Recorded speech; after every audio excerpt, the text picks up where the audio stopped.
Welcome to another episode of Reason for Truth. I'm your host, Stevie Garofalo, legislating morality. Can we legislate morality? Listen, at the end of the day, we have to legislate morality. The answer is yes, absolutely.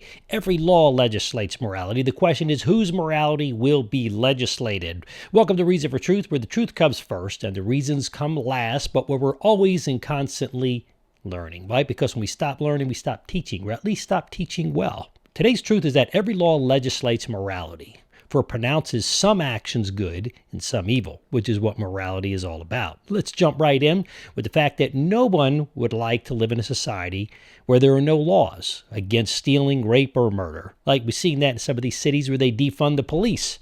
What happened? People are crying. Their cities are burning down. Innocent people, especially minorities, are getting hurt and murdered. It's not a question of whether morality should be legislated, but whose morality should be legislated. From the beginning of America, certainly, the answer to this question was God's moral principles as laid out in the Bible, and the basis was always the basis of American law because America's laws, for the most part, reflect biblical principles. Most citizens are under the impression that if something is legal, that it's moral. But this is not always accurate. The fact that something is legal does not mean that it's moral, and just because something is moral doesn't mean that it's legal or even illegal. See, we see this with many of the laws passed in the United States over the past, 2 or 3 decades especially, that contradict the laws as set in place over 100, 200 years ago. As a result, when we take God out of the political equation, what happens? We wind up with laws and policies that lead citizens to the wrong view that morality is not absolute, but subjective to each person's views as what is right or what is wrong. And usually that falls into the hands of politicians and whoever has bent their ear, who has given them the most amount of money. So as we naturally progress more and more towards the worldview of moral relativism, certainly, we begin to lose our sense of justice.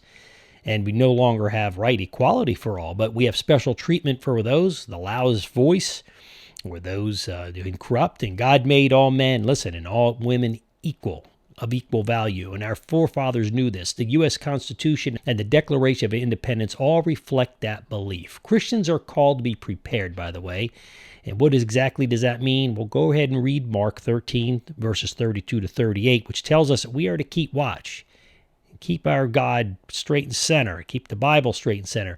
Keep our God-given mission and the task God assigned you and me right smack center. Because listen, it says this, whether in the evening or at midnight or when the rooster crows or at dawn, if he comes suddenly, do not let him find you sleeping. What I say to you, I say to everyone, which is watch. This is verse 38. Remember, today's truth is that all laws legislate morality, both good and bad. It's our job as believers in Jesus Christ to stand watch.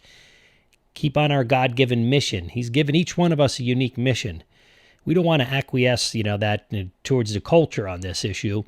Listen, as evil laws replace good ones, we need to keep vigilant.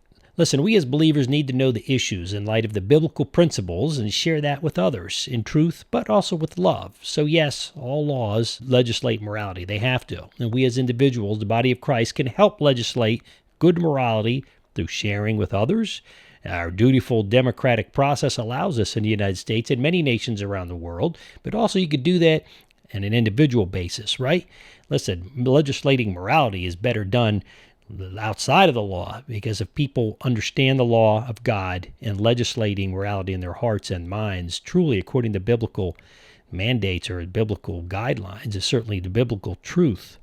You know what's going to happen? People won't have to just worry about breaking the law or keeping the law. They're going to want to please God. And that's the best way to start legislating morality. We also have to be involved with the political process. Don't want to ignore that either. Some people say, I don't want to deal with the political process. I just want to do that, Steve. I said, no, you have to do both.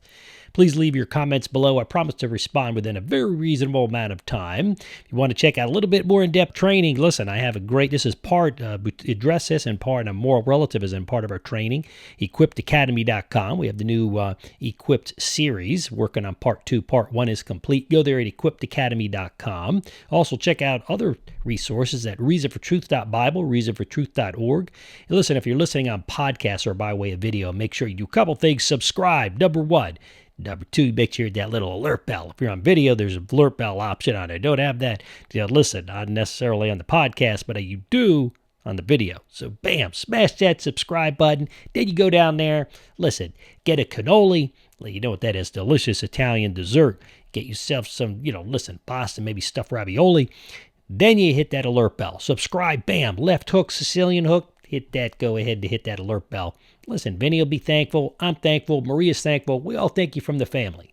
But at the end of the day, you won't miss any of our episodes. But I want to personally say thank you for joining me for today's episode. Until next time, I'm your host, Stephen Garofalo, and this is your Reason for Truth for today.